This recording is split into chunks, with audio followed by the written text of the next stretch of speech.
You can support me on Patreon for just $1 a month.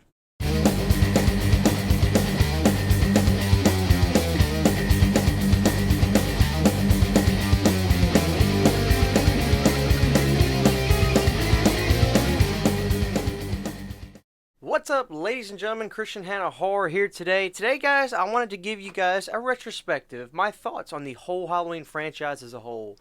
I want to tell you guys why I think the franchise went on so many different tangents and so many different storylines, and whether I think it was a artistic reason, whether it was what have you. And then I'll tell you guys all the different timelines that fans like to watch the movies as. So let's start with the original classic Halloween. This idea Irwin Yablans has, presents it to John Carpenter, becomes this sleeper hit that no one's expecting, changed the course of horror movies forever. I don't think there's a lot of debate on that. So naturally, gets followed up with a movie called Halloween 2. Now, if you were to ask me what's the definition of a sequel, I would give you Halloween 2. It is 100% what a sequel is. Almost too literal of a sequel because, well, it starts off a millisecond after Halloween 1 ends. As soon as Loomis shoots Michael, goes down, goes out to look at him, looks up, the music cues. Well, in Halloween 2, as soon as he looks up, he goes out the house. We're on Halloween 2. Does well at the box office. Next year, they want to make another one, a Halloween 3, but the producers don't really believe that it's the character that makes it successful. They believe that it is the title, Halloween. Well, you get this movie called Season of the Witch. Now, all is fair in judgment, and I will not get too much into which movies I like, which movies I don't like, but Halloween 3 comes out. Back in the day, it bombs. People go, is this the right movie? Did they title this wrong? What's going on? Things don't seem right. So Halloween 3 does very bad at the box office. I think barely makes its money back, maybe a little bit. And so it goes by a few years. There's nothing going on. The producers don't know what's going on. Oh, Halloween's over. It's dead. Nobody cares anymore. Well, there was a blood cry for Michael Myers. They wanted him back. So in 1988, we got a movie called Halloween 4, The Return of Michael Myers.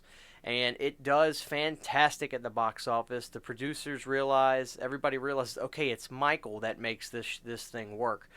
You get this story that's continuation of the first two, more or less. You've got a mother who is killed in a car accident, has a daughter.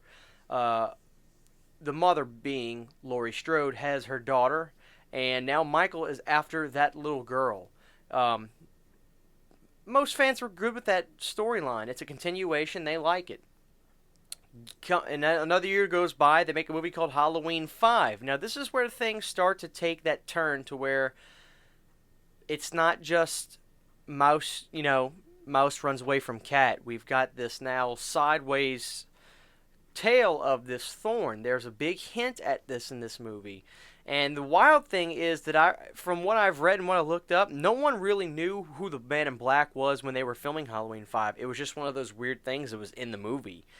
So Halloween 5 happens. Doesn't do very well in the box office. From what I understand and things I've read in interviews, it kind of competed with itself because as soon as Halloween 5 comes out, well, Halloween 4 hits home video. Halloween 4 is in the rental stores, it's on television, all that thing. So people are still enamored with Halloween 4 and don't really see Halloween 5. Halloween 5 doesn't do very well. Time goes by. The world is changing. Movies are changing.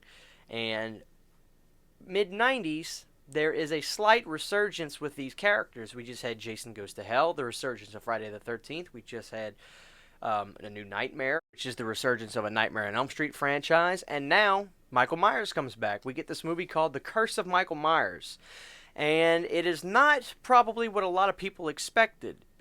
Probably could have done something a little bit more basic, whether it be the same characters or not. But a young man who was just basically a fan of the movies, from what I understand, Mr. Daniel Farrens, I believe is his name, writes this script based it off of Halloween 5.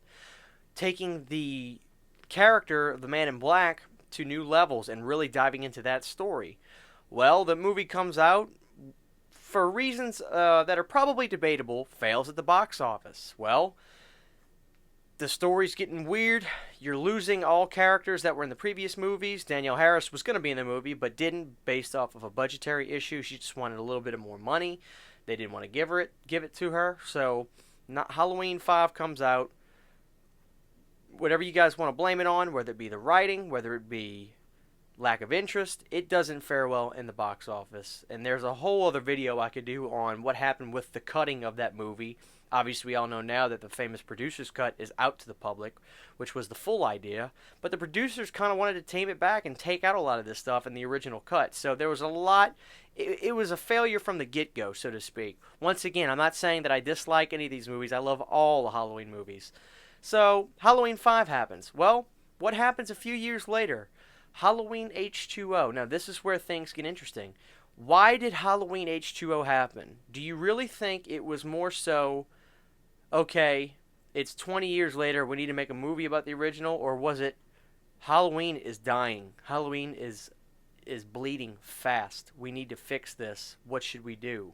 In my opinion, this all came down into what's going to get people back in the seats in this movie.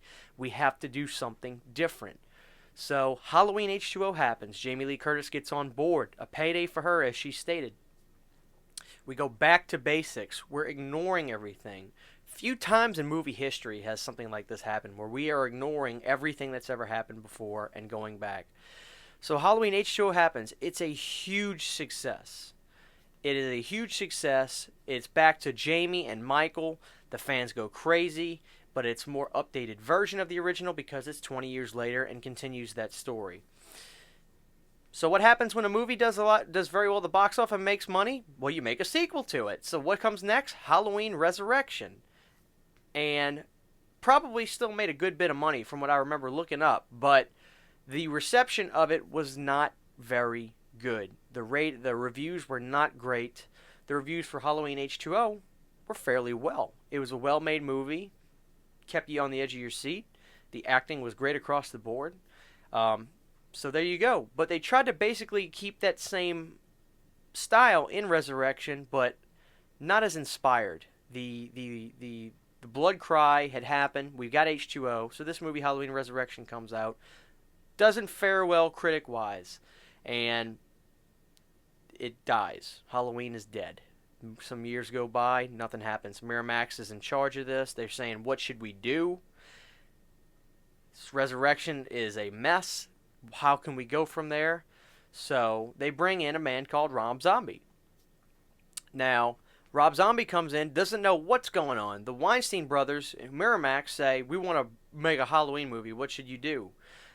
They talk. Rob actually comes up with the idea of, let's remake it. Now, I'm not trying to defend Rob, but if you know, after watching Resurrection, where would you go? There's nothing left to happen. You know, if the story is about about Jamie and Michael, or Laurie Strode and Michael, well, she's dead. So I'm not defending Rob, but I'm trying to understand maybe his thought process because he was the one who came up with the idea for the remake. So the remake happens. Remakes are where movies usually go to die, meaning the franchise will be over after something like this. That's not set in stone, but let's see where we're at right now. Friday the 13th had a remake, there's nothing. Nightmare on Elm Street had a remake, and there's nothing. So Halloween comes out, does phenomenal at the box office. Rob Zombie's vision of the movie does phenomenal at the box office because it's the name Halloween, it's fresh, it's new. People had forgotten about Resurrection. This probably brought back a lot of non-horror fans into the theaters. Does great at the box office. Won't get into what I think about the movie critic-wise, but what happens when a movie does really good at the box office? You make another one. So we got Rob Zombie's Halloween 2 years later. Does good at the box office as well. Does really good. Gets wild. What happens after a movie gets wild? It kind of does something kind of like Resurrection did. Gets really wild. Where do you go from there? The Weinsteins probably really didn't know what to do. They were going to make a Halloween 3. It never happened. So, and I think that might have been calculated from Rob Zombie. He might have decided, let me make this wild so there's no way you can continue from this. Could have been what happened. Nobody really knows but Rob Zombie. So Halloween 2 happens in 2009, and we don't hear nothing for years to come. But today we have another movie coming out called Halloween, and it's based off the original, and it's ignoring everything except the first one. How many times in history has something like this happened? Probably never. And it's really something to think about. Why did we have so many different timelines? What I think it really comes down to is writing, money, and money. Money is what decides how a movie is going to be made and when a movie is going to be made. Something wasn't working, they went back to what was working. We saw this in H2O. Now, that's not to say that you can't enjoy all these Halloween movies despite the different timelines and stories. And there's a lot of timelines fans like to talk about and how they like to watch their movies, and I've got some written down. One timeline you can go by is this one. You can watch the original, Halloween 2, 1981, Halloween 4, 5, and 6. These all go through the same story. Another timeline you can do is this. Halloween's 1, Halloween 2, go to H2O, then watch Resurrection. Another timeline some fans like to do is watch the first one, then just go straight to Halloween H2O, and then stop. Another one is you can do Halloween's 1, 2, 4, and 5. Some people don't like to watch 6. Another way you can watch the timeline is watching the 2 Rob Zombie films. So, multiple timelines. I had to write these down to remember them. This is the only time I can think of in history where something has happened like this. And for reasons, to me, I think they had a lot to do with writing getting too wild and money.